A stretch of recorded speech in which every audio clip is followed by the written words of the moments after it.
Welcome. Today we're talking about modern front-end development in Drupal. This talk will be outdated in about 3 months when the next tool comes out for modern development. But right now, I'm feeling super passionate about optimizing the way we work within Drupal because I think everyone here can attest that sometimes working in Drupal is not the most efficient in certain circumstances, especially when it comes to front-end development.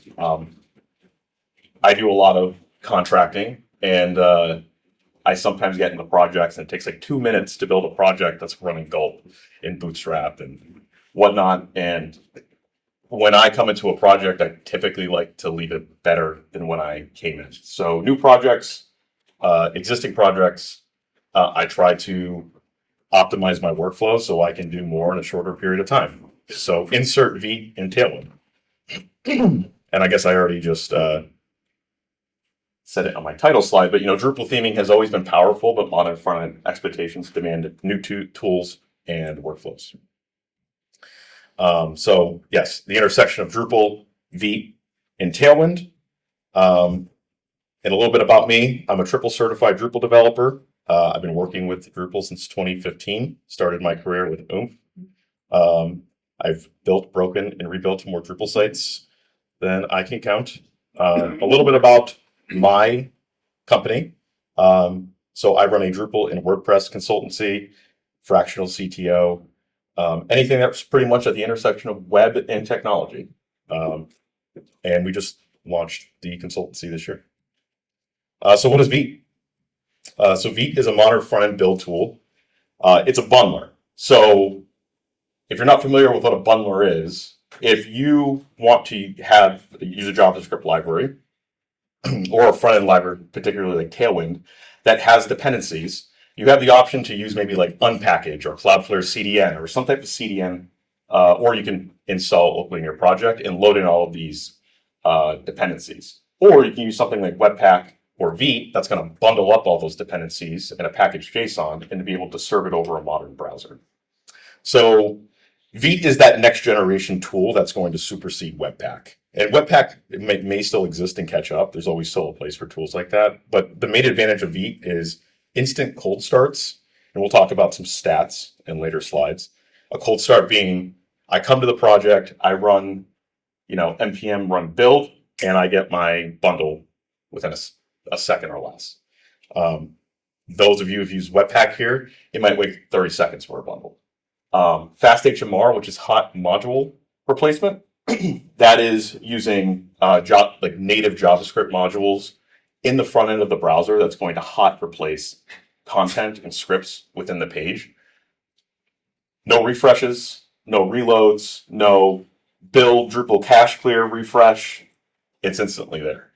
And anybody who's working in front end can say, like, if I don't have to run Drupal CR every single time to see a change, that is really going to speed up my workflow.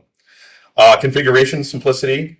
Working in the Vite config file is super easy. It feels actually very similar to Tailwind V3. Tailwind V4, they got rid of their config file, but it's really easy to work in. It was created by the same creator of Vue.js. That is built on top of ES Build. So that is that bundler and rollup, which is, once it's bundled, it's packaged up and optimized. So why does Vite matter for Drupal themers? As I already said, I don't have to wait 30 seconds to see a change. I also don't have to implement these weird workarounds. Like when I used to do front-end development in Drupal, I used to style it all in my inspector, copy all the CSS, put it in my SAS file, run build Drupal CR. Cool, it looks great.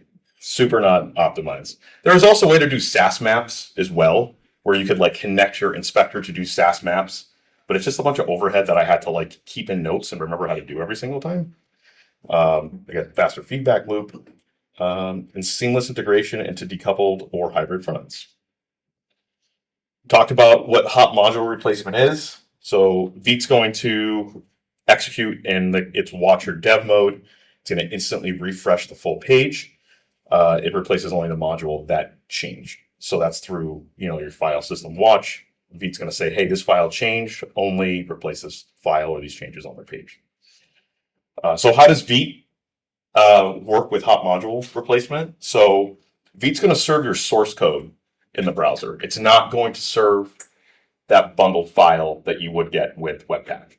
So what will happen is you'll see in the link href or script, it's going to go to your source directory, not to your build directory. And then Vite's going to compile that within your browser. Like I said, when a file changes, it's going to communicate over a WebSocket. And then it's only going to replace the affected modules. And then CSS updates are live. I should have put a asterisk there in the context of Drupal and Tailwind, because you still need to do a refresh. And we'll talk about why at the end. But Drupal introduced a breaking change in Drupal 11 that broke HMR twig. So why Vite instead of Webpack? That Webpack config file can get pretty gnarly. And then just like I worked in Webpack where like you could be like 10 nests in just to config where output goes for a file. Super slow cold starts. Again, we'll see more stats and rebuild times. There is HMR in Webpack, by the way. There's a Webpack plugin for it, but it does feel bolted on. So I'm not saying that Webpack can't do hot module replacement, but it's not native or first-class citizen like in Vite. Full bundle on every page. And then Webpack requires loaders and plugins for even the most basic modern features. And then, Vite is pre-built with ESM. So ESM is ECMA script modules. So just when you're in your package JSON, you wanted to define what your package type is. You say it's type module. That's, import class from file. That is a module. So here's some stats and how Vite fixes Webpack. So startup time. I've worked on a project where a Webpack build has taken up to 5 minutes to build. And that not only really sucks for local development, really sucks for your CI pipeline because it makes your deployment super slow. Native ESM building in Vite is less than a second, typically. Now, I did obviously point out here that Webpack out of the box bundles everything. There is an HMR plugin, but Vite out of the box uses HMR. Complexity with the file, Webpack super high, Vite very easy. It also has sensible defaults. So you actually technically don't need a Vite config file. It will just work out of the box with its basic defaults. Build engine, node-based bundling. And like I mentioned for Vite, the ES-build and rollup package. ES-build is for dev and then rollup is for prod. It's just a more optimized way to bundle your files. And something I mentioned at the beginning of this, which is developer experience. I'm personally just trying to find a way to make my life the happiest in the teams that I work with. So I'd rather pick a tool that's lightweight, modern, and most importantly, joyful. So what is Tailwind version 4? And I think I asked who uses Tailwind, a small group here. But Tailwind is a utility-first CSS framework. So I've been doing this for a while. I started off in CSS, and then all of a sudden we had Sass, and we could do nesting, and then it started compiling, and we're optimizing, and all. And I feel like we're kind of full cycle now back to like writing utility for CSS, which is keeping your classes, your styles within the markup itself, almost like inline CSS on an element. So Tailwind behind the scenes uses post CSS, which superseded Sass. In Tailwind version 4, you don't need that config file, like I mentioned. Everything is CSS directives within your main CSS file. And it's really great for like design tokens. So like you're using Figma and you have a bunch of variables you just want to pop out and maybe use Figma's MCP server in an AI model. It's really great for modern practices for like swapping out color palettes or typography. So why does it pair nicely with Vite? Well, it rebuilds instantly when you're in dev mode. Purging. Everyone knows that Google hates using Sass in Drupal through a main CSS file. Why? Because in Lighthouse, we always get flagged for that unused CSS. We also get flagged for that unused JavaScript. With Tailwind, and depending on how you configure it, you can actually have multiple CSS files compiled, especially with single directory components. I believe in my package, I've set it up in a way, and I think we can test it in the demo at the end of this, that it is going to generate an individual CSS file for each component. And then it automatically loads in through the components libraries definition. But that helps you avoid that lighthouse feedback that you have a bunch of unused CSS, because it's going to purge the CSS that or classes that are not being used. So you get super lightweight CSS files. And overall, I just love Tailwind. I'm really tired of writing CSS personally. Backend developers can moonlight as front-end developers with Tailwind, so your teams can scale. And I think that's super important. All right, so here is an example of traditional CSS versus utility first. These do the exact same thing.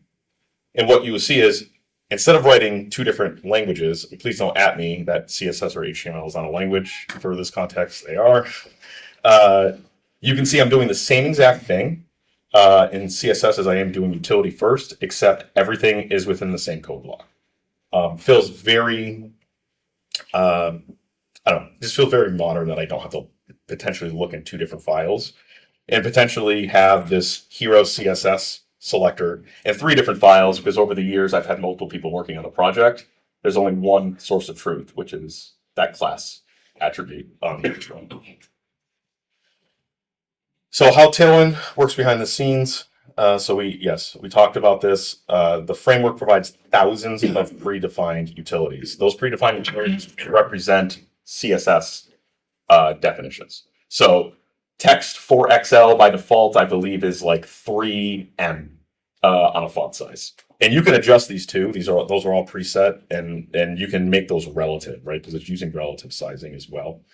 Again, only the utilities that are used are in your final CSS. And then tools like Vite and PostCSS can scan your files and purge for unused classes. And they result a tiny optimized CSS bundle, zero naming conflicts, and a path for you to have a lighthouse score for your customer that maybe hits 100 for performance. Cool. So let me just play this video. And I apologize, the quality might be really bad on this screen. Playback speed is 1.5. So this is an example of, is that 2.5? Yeah, so this is an example of just doing a vanilla Vite Tailwind HTML project. So I did a npm create project for the Vite HTML package. I'm now installing Tailwind CSS and then the Tailwind CSS Vite plugin. The reason why I'm doing this vanilla setup is that's basically how you're going to set up your Drupal theme, is using the same patterns. So you're going to use the same patterns that you are for an HTML project within Drupal with some caveats. This is my Vite configuration file to include the Tailwind CSS plugin to hot reloading. This is a little faster than we talk. You're going to import Tailwind CSS as a library here. I'm now going to add the link file. And you'll see in the link file here, if you can't see it, it's the source directory. It's not my dist or output directory.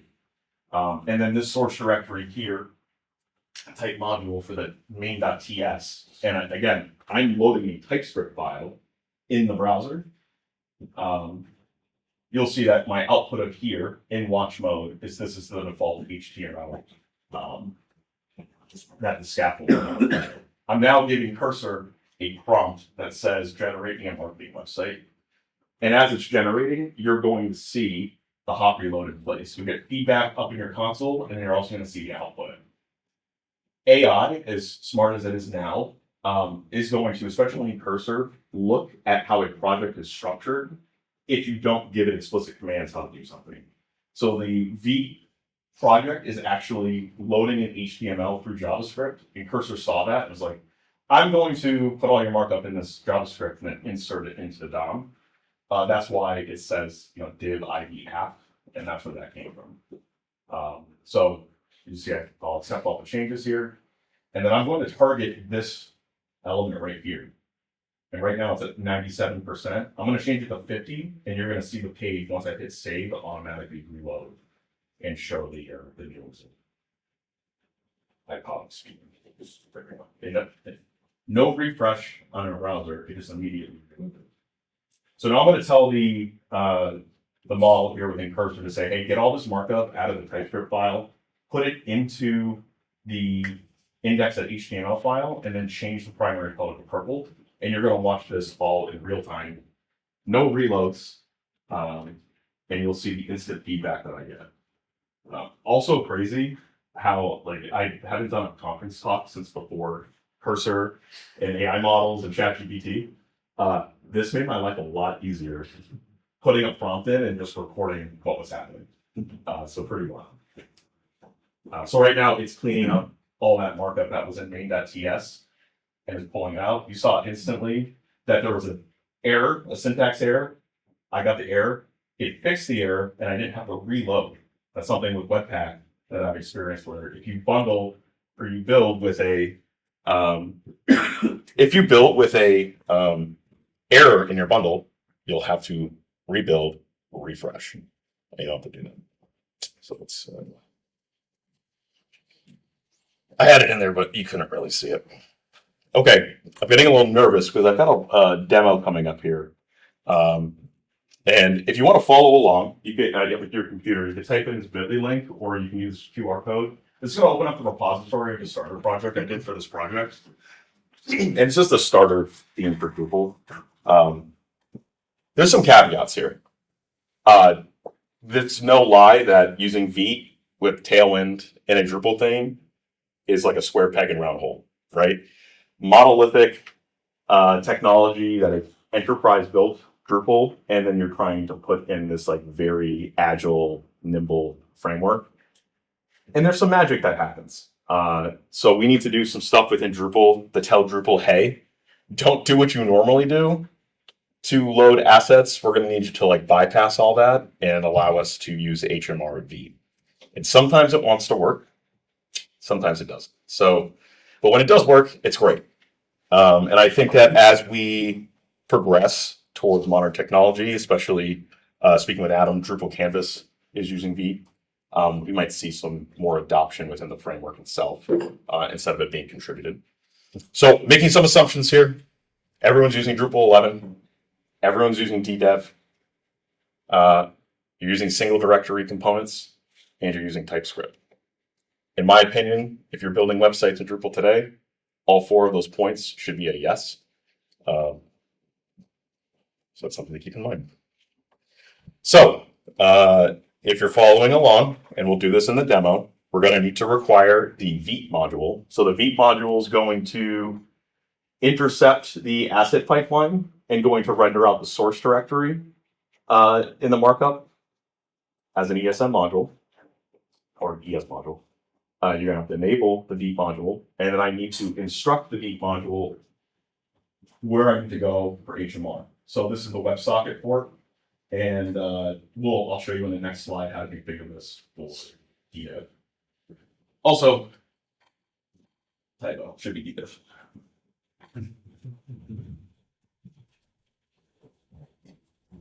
So in DDEV, I'm going to configure an extra exposed port. That is a simple 5-line definition. I then, after I've cloned this repository that I linked, I'm going to make sure in my theme file that I enable all libraries and all components in Vite mode. And then I, in my theme, say, hey, use my main library. My main library is going to have a JavaScript definition to the TS file and a CSS definition to the main CSS file, which is going to load in Tailwind. And then I put Drupal core's JavaScript library as a dependency, and that is just if you want to use behaviors within main.ts, you can. Okay, so we talked about HMR Twig. So hot module reloading with Twig. In Drupal, there is a package called Vite plugin Drupal template HMR. This is supposed to be a Vite plugin that allows you to do hot module replacement when you make a change in your Twig file. In Drupal 10.4 and 11, they changed the HTML comment for theme suggestions, and they put a light bulb emoji in the comment. And the package here is looking for the comments that say like begin suggestion, end suggestion. And this is the issue that is open about that. So we don't have HMR for twig templates. Wow. I think the emoji's cool. I think I might know who did that. I think the emoji's cool. It's not their fault. Wasn't me. It's not their fault. Maybe the regular expression here in this plugin could be a little more lenient, but that's okay. I did think that was hilarious because I got very frustrated, and I was like, "Well, that's the reason why." At least somebody found the issue, and I found the issue here. Something I found out working with Drupal as long as I've had, I've always turned on theme development mode in my services.yaml file, in my settings.php file. And in the latest version of Drush, in Drupal 11, we now have a Drush command for that because that's moved to the key value store. So to turn off CSS and JavaScript aggregation, turn off twig caching, and to turn on twig debug mode, it's just this Drush command now. So I was like, that is super nice. Okay, so we're going to do a demo here. Before we do a demo, does anybody have any questions? Ben, you're up front. You talked about purging earlier, Yes. and keeping the lighthouse scores high, keeping unused CSS out. Is that Vite that's doing that, or Tailwind? So that is the Tailwind plugin in Vite. Okay.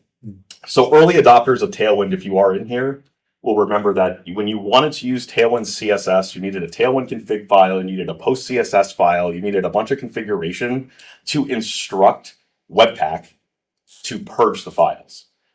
Now with Vite and the Tailwind CSS plugin, in that Vite configuration file, you're just saying, under the plugins definition, use Tailwind CSS, and then the Tailwind package itself is doing all the magic behind the scenes. Cool. Yeah.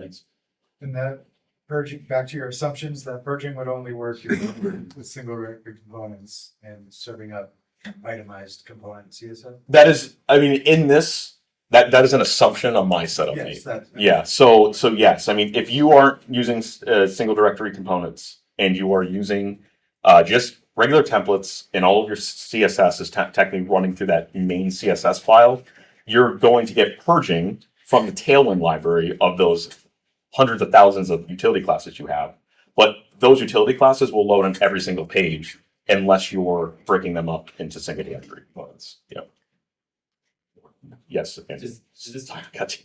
this complicate CI/CD pipelines at all, or is it still you just run the prod version of your npm command and it does what it needs to do? It's actually pretty wild how easy it is.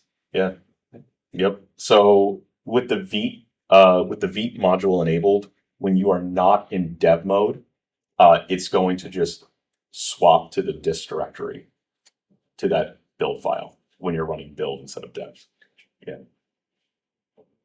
So what are the cons to Vite and Tailwind? What frustrates you? What still doesn't work perfectly? Like, What frustrates me is the twig HMR not working, and you'll see it in this demo. I'm going to probably have to hit Drush CR like 5 times to actually get it working. The other thing is that you need a manifest file from Vite for it to know what to put HMR on. So what does that mean? As I'm building more single directory components, I have to kill my dev mode, run build to generate a manifest file that recognizes there was CSS or TypeScript file there, re-enable dev mode. So it's really good when you're scaffolding and you scaffold your components out and they're unstyled, and then you run your build file, generate your manifest, and then go back into dev mode. But you do have to realize that it's not Next.js, right? It's not Next.js where I go npm run dev and everything just works, right? This is still, we're using modern technology in an enterprise framework. Yeah. Yep. All right. I'm done seeing Bill O'Reilly. Okay. So this is my starter theme. It's nothing special. I've got one component. It's a sample button. I've overridden the HTML file with some predefined classes here. So I'm going to run a Drupal create project or a Composer create project.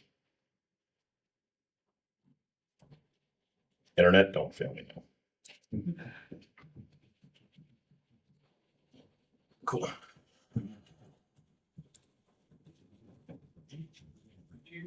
Zoom in a bit on the text. Oh yeah, sure. Actually, let me just kill this bottom one. Is that better? Yeah. Awesome. So we'll let DDEV start there. Oh no. Solid start. Yeah, well, the problem is I already did this. Let me just like rename this directory. It probably didn't clean itself up well. Oh, you know why? Let me actually. No, I didn't set up DDEV in this project. That's fine. Also, shout out to DDEV. Just three enter buttons. I was a big Lando person for a while, long time. Learned it at Nerd Summit at UMass in 2018, 2017, in a talk. And I was very resistant to DDEV because Lando was a single config file. And DDEV is like all of these other config files and whatnot. And then when Silicon chips came out for Mac OS and they integrated mutagen with DDEV, it was like, wow, it is as fast, if not faster, than running it on Linux. Okay, so now we can run DDEV start. Or did I actually already run it? I think I already ran it. I'm sorry. Just wait a second. I will pay attention, I promise. I got mutagen. So the important part here is when you're using HMR, and we'll see this in a second here. I'm going to acquire the Tailwind module. When we enable HMR in for local development, we have to run everything through DDEV. Okay.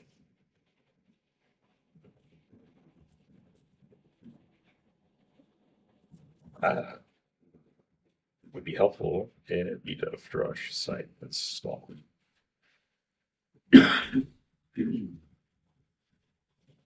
This, Bill O'Reilly said we're doing it live.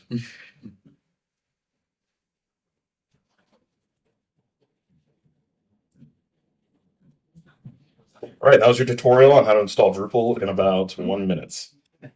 Okay. Let's see, DDEV, drush, and perfect. Okay. So in this repository that I created, I put installation instructions. So I'm going to go ahead and I'm going to clone this repo here. This is not a package on Drupal.org.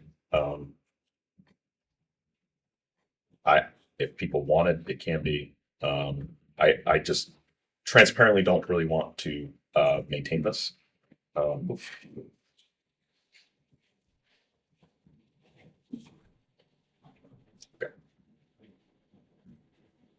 Cool. All right, so let me just delete the Git directory. Okay. Let's fire up cursor.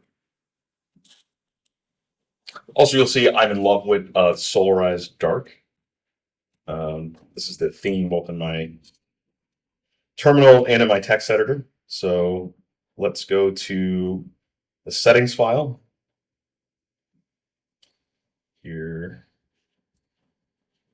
skipping ahead here, but this is that Vite settings for hot module reloading. I'm going to just instruct the Vite module at what URL and port it should be running that WebSocket through. Again, assumption is using DDEV. That's what the example's for, but there's a fallback to localhost, potentially anyone still using MAMP. I'm going to instruct DDEV what the WebSocket is. I think you hit a button on the projector. I did.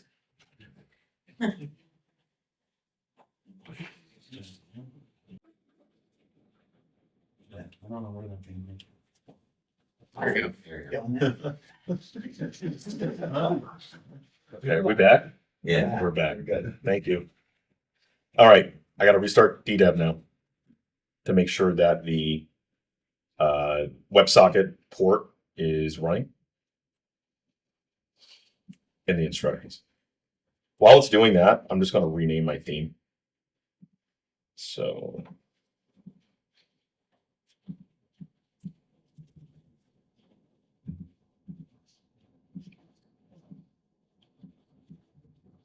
Perfect.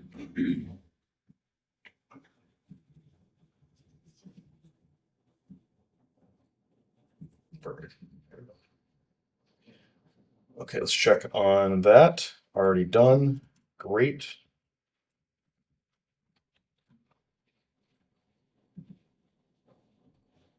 Okay, I'm going to enable my demo theme. Install, set as default. Now, okay, cool. This is our demo theme. Using the default font, Times New Roman, I don't know.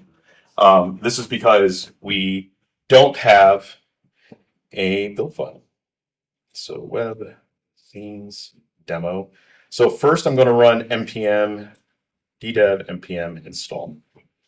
Node is included in ddev by default. Then you can control your node version within ddev there. If you run this outside of ddev, especially on Mac OS, it's going to compile a Darwin or a Mac OS specific binary. And then if you run it outside and then you try to run npm run dev, you're going to get an error saying it's a mismatch because there's a Linux kernel running inside the container. So even if you're on a, you're using a silicon chip, that container might not actually support a silicon chip, so it might use like Rosetta for translation layer within Mac OS.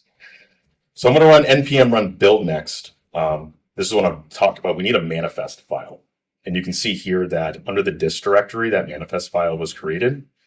It also created a sample button. That's our components, our single directory component. It created a CSS file and a JavaScript file for that. And then here's our main entry point. And main entry point is the correct term that Vite calls that. There's a main entry point for CSS and a main entry point for JavaScript.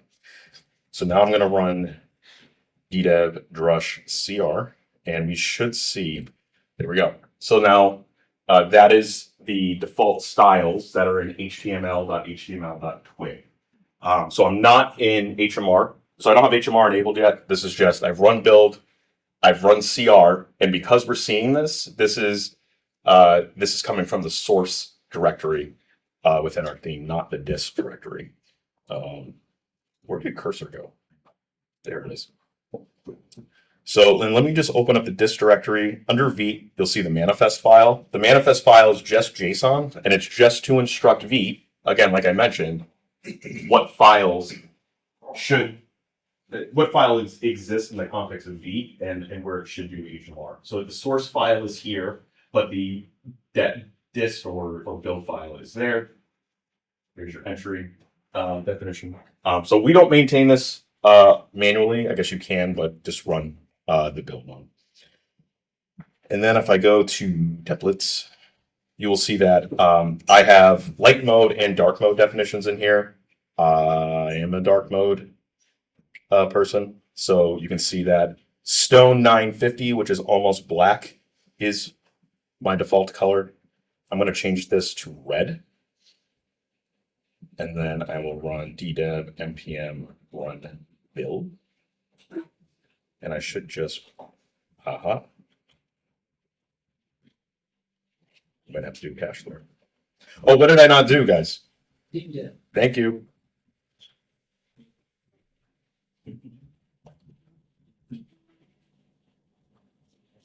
So now I should be able to go back here, say yellow.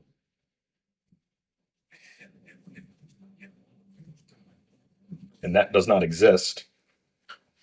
That class for yellow 950 doesn't exist. Why? Everybody know why that class doesn't exist and why it's white? Because of the perf mode, right? So there's no CSS. There's no compiled CSS in the main CSS file for yellow 950. But if I run build, oh my goodness. This is what I was talking about.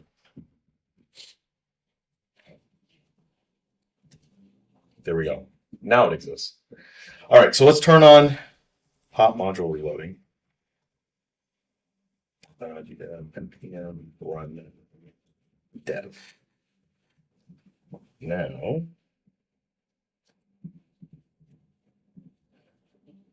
all right, ignore the SVG file not being there. I have them in my main.ts file. That was interesting. Yeah, I have my main TS file here, this console log. How are we doing on time? Doing well on time. 10:35. All right, cool.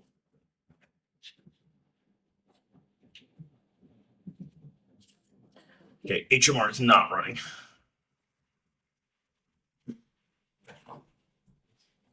Have that enabled. We have that enabled. Let me just make sure that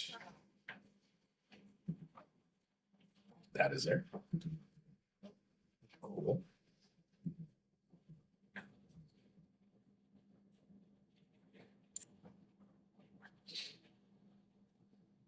Perfect. Okay, so now on my console, I can see main.ts. Before it said main.js. So now HMR is enabled. As it is loading the TypeScript file. And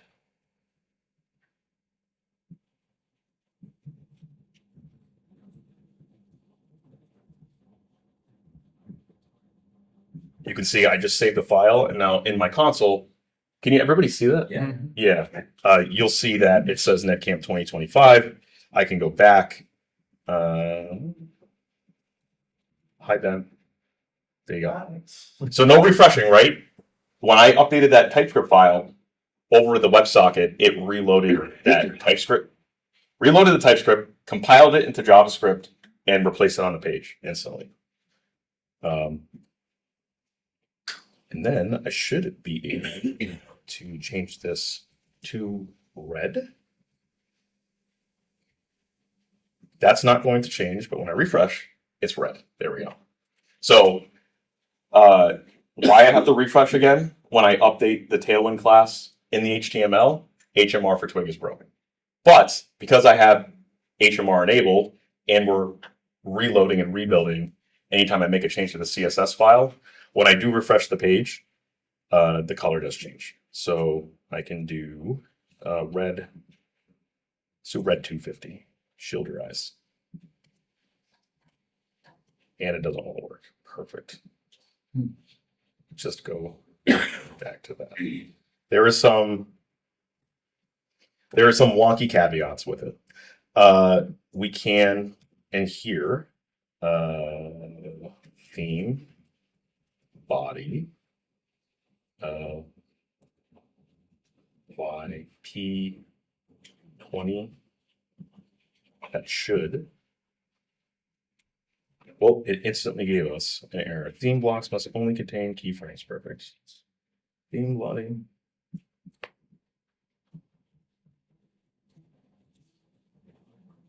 Well, we just don't wrap it in a directive.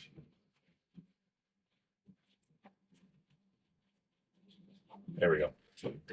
So I've got padding now of P20 around that. Can kick it up to let's see. Let's do 200 pixels. Yep, and it instantly reloaded. Okay, I'm going to stop demoing because it works. Question. Let's just go back to the slide here. Boom. Yeah, so any other questions? Andrew?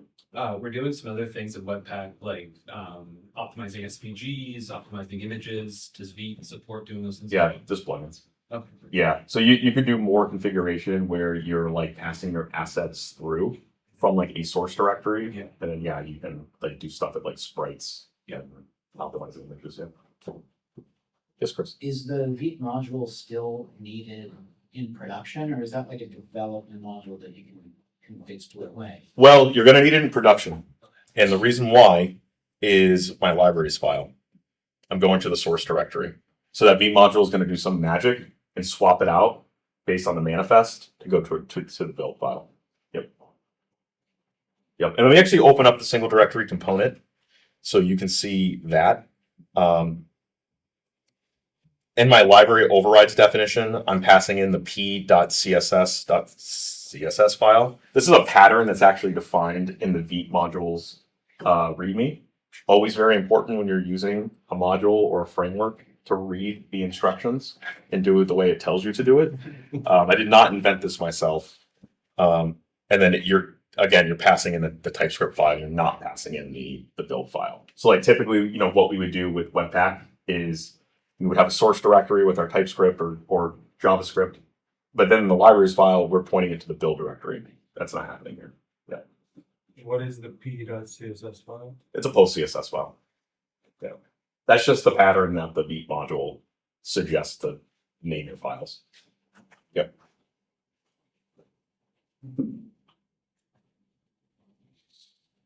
Is there any other impact on like library aggregation, or is the Drupal Vite module kind of taking care of all that stuff for you? What do you mean library aggregation? Like just asset aggregation, out of the box with Drupal, if you're going to aggregate your JavaScript, your CSS, is that all just working under the hood because the Vite module is essentially taking care of that swap for the libraries? So yes and no. I mean, you could still use, I think what you're saying is like, if I want to include chosen, I would potentially put it in the libraries directory and then add it in my module or theme. Mhm.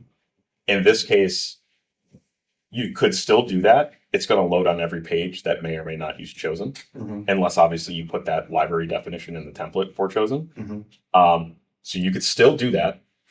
Or if you want to extend chosen in your TypeScript file, you could put it as a package JSON dependency and load it in as a module to the TypeScript file. And then Vite and roll up an ES build will bundle that up and make it available just for that plugin. So if this was a select chosen component, Yep. yeah, that the chosen would only load inside there, and you'd install it with package JSON and it'd be bundled by Vite. Okay. Is there a right way and a wrong way to do it? No, because like you could still do the same thing with Drupal's asset pipeline. Right. Yeah. Cool. Thanks. When you were configuring the, I think the Vite WebSocket Yeah. in the settings file, Yeah. put it in settings as opposed to like local settings. So is that something that also needs to exist in production in the settings file? So I just just simplicity for the demo. yeah, you only need that settings for local. Like local is commented out, and for the sake of brevity, I just put it in the Just wanted to ask. settings file. Yeah. No, you definitely just use that for local. There's more settings for the Vite module. That's the only one I need right now. Yeah. Nice. Anybody have anything else? Did you like it, Jay? It's too complicated for me. That's okay. Yeah. It's not everybody's cup of tea. People know how to do this. Sometimes just CSS still works, guys. Yeah. Yeah. All right. I'm going to